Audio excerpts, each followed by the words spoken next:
It's winter in FFBE and there is a Noeltru on the loose. Thankfully, we have a winter banner with a ton of units that can take on this monstrosity. Hopefully it likes taking ice damage.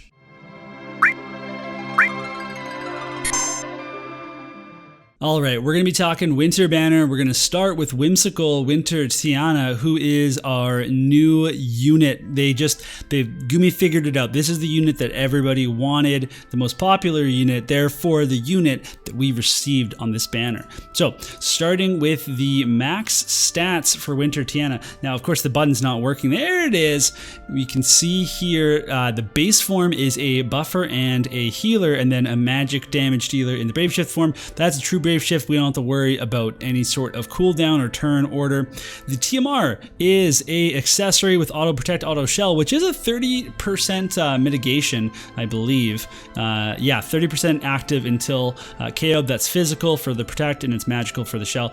I mean, it seems fine. And then we also have a very nice Jolly Jade jacket that has a high magic stat, and we also have a little bit of a magic and a spirit buff. It has some spirit as well. So, I mean, I think that this is going to be fine for a lot of players. This is specifically for Tiana though, this 500 magic. It's not the best thing in the world though. It's not a chase item, that's for sure.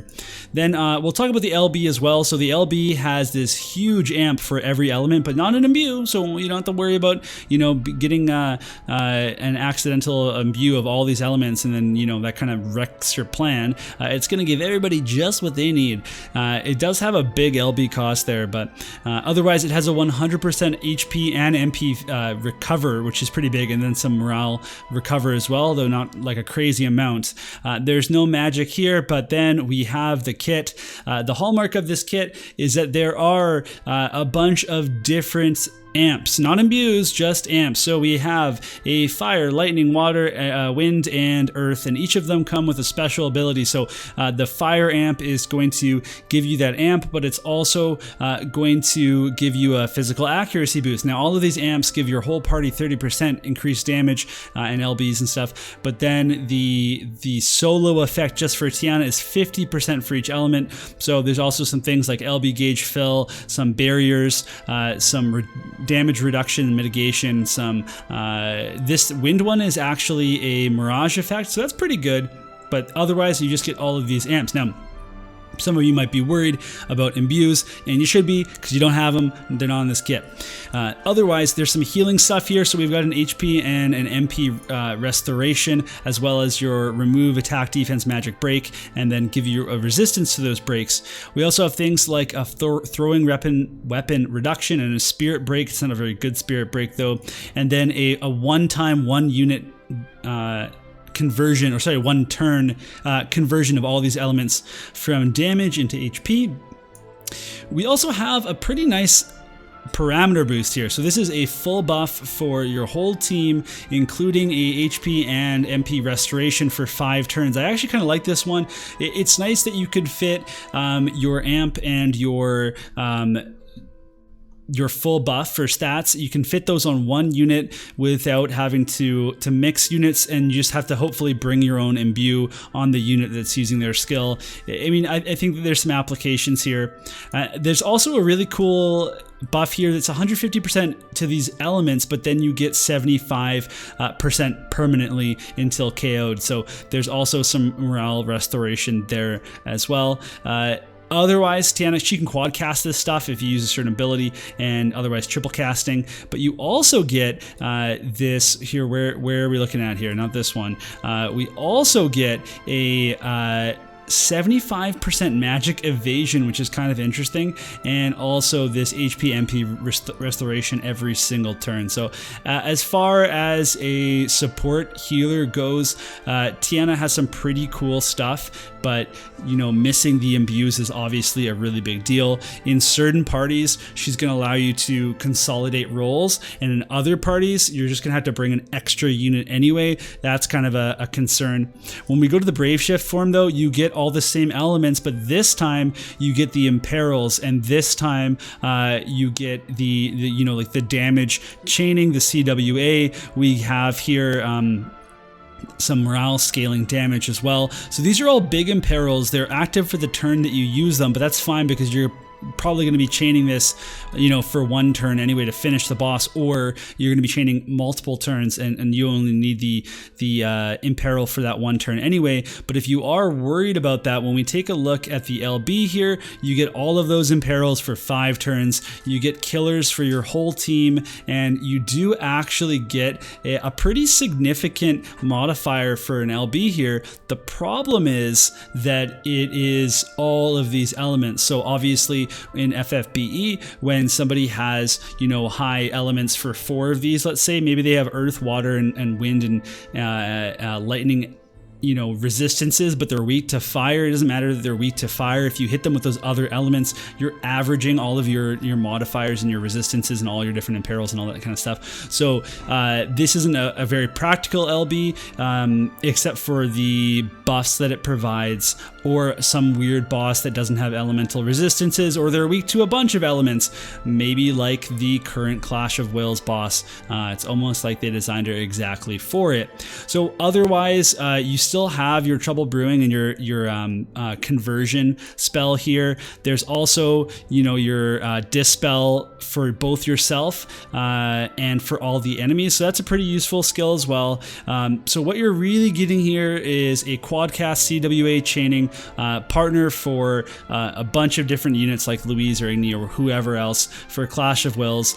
This would be a fine Clash of Wills unit for a lot of new players, because you get so many elements for Clash of Wills, and yes, 2 of them are CWA and the other ones are Bolting Strike, but you can mix and match to make this your 99 clear. If you're not going for really intense clears with all the modifiers, then she's going to be like your hallmark Clash of Wills unit if you don't have one already. So I would recommend that new players could probably go for her, and I like the banner because for new players you get a bunch of 5 stars. The 5-star rate is good, and you also only get winter 5 stars, which means you can get a bunch of STMRs and also some Neo Vision Awakened units. So for new players, this is a really good deal. For people that are chasing the top ranks, obviously you want to go for her, but if you are just the average player, you probably don't go for her, because I think that you can just kind of accrue all of these different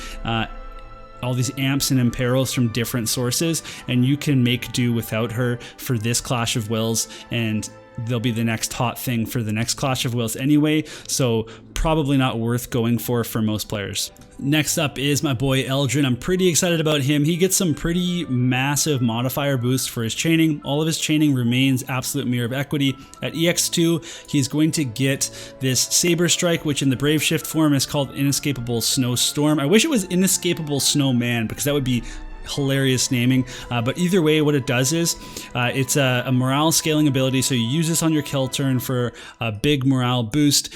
This one is ice locked, but what it also does is it increases the modifiers of all of your skills by a significant amount, like all of your skills just become very, very strong. At EX2, you also get this Arctic Swordsman, which improves both your LBs. It gives you the flat 1000 magic and attack. It gives you some parameter boost, so it's easier to gear them out. It gives you some LB gauge fill per turn, so you can use those LBs, and then it boosts these 2 skills by a significant amount. So that is a 460 times mod or whatever on these, added on to these. So now all of a sudden your chaining becomes very, very powerful in terms of chaining damage, and I find that really appealing. Now, I don't think that new players should actually go for Eldryn.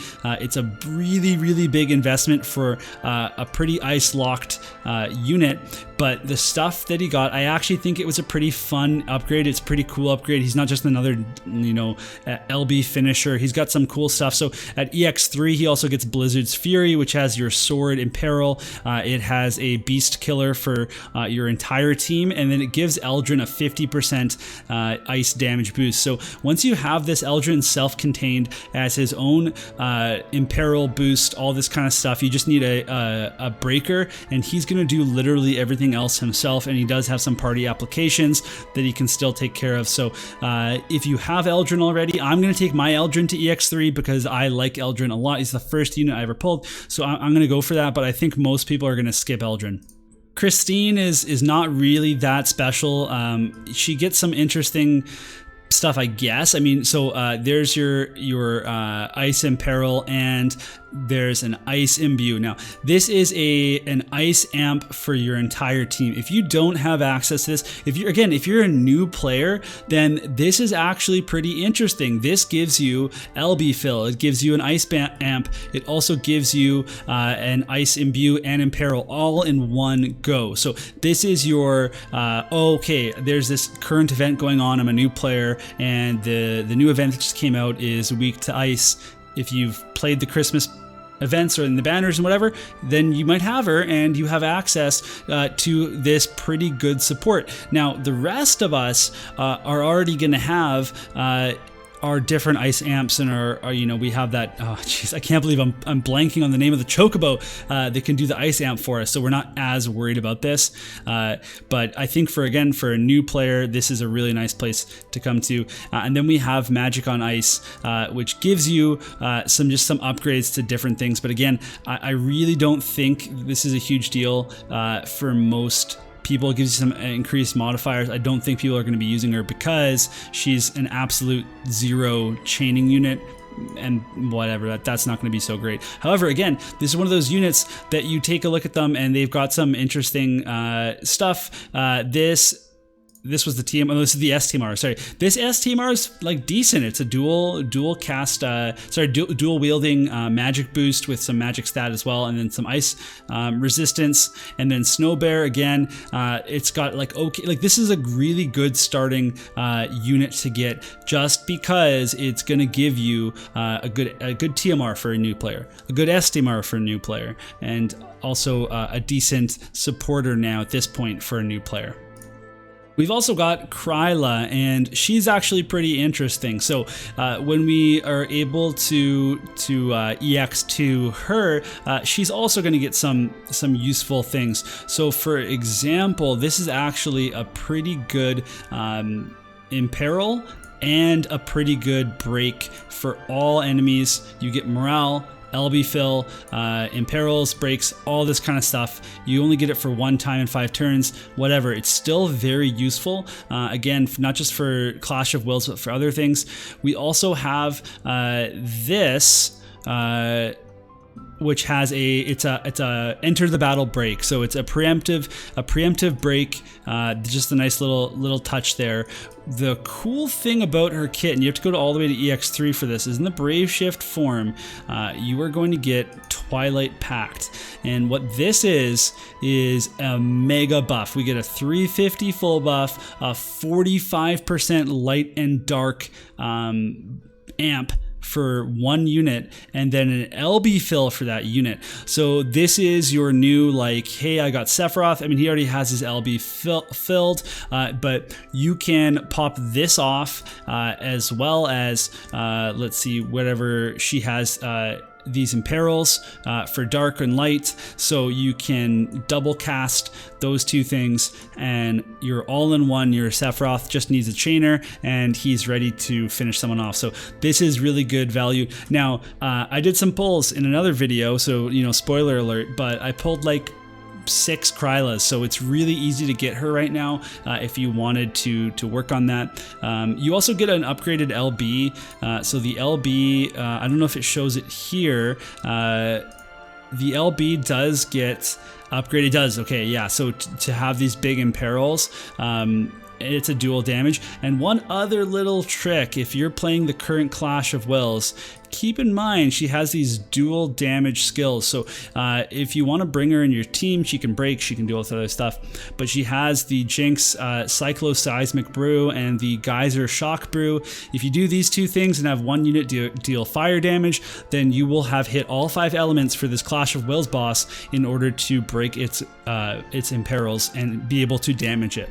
That's going to be it for this video, and really the summary of it is that most of these, I mean really everything, is for new players. I really do think that this is a really great time for a new player to come in, grab a bunch of these STMRs, TMRs, these different units and VAs. Maybe they get Eldryn, maybe they get Tiana, whatever it is. I think that's all good, because that's just new players need to fill out their equipment lists. They need to fill out their unit list, and they're going to get some units that can do a bunch of stuff: breaking, amping, imbuing, all sorts of things that you might need as a new player. But when it comes to us experienced players, none of these units are going to offer anything too crazy, except for maybe actually Kryla, because of the 45% light and dark amp, which is pretty useful in my opinion, especially if you don't have like a limited unit like Venera or whoever else that is able to do those things for you. So this is the time to do it. Thank you so much for watching. Let me know what you thought about the should you pull banner review type of video. I don't know if this format is good, going over the information in game, or if you'd prefer I do it like I do the War of the Visions reviews. That would take a lot more work on my part, but I'm interested in hearing your feedback all the same. So let me know, and we'll catch up in the next FFBE video.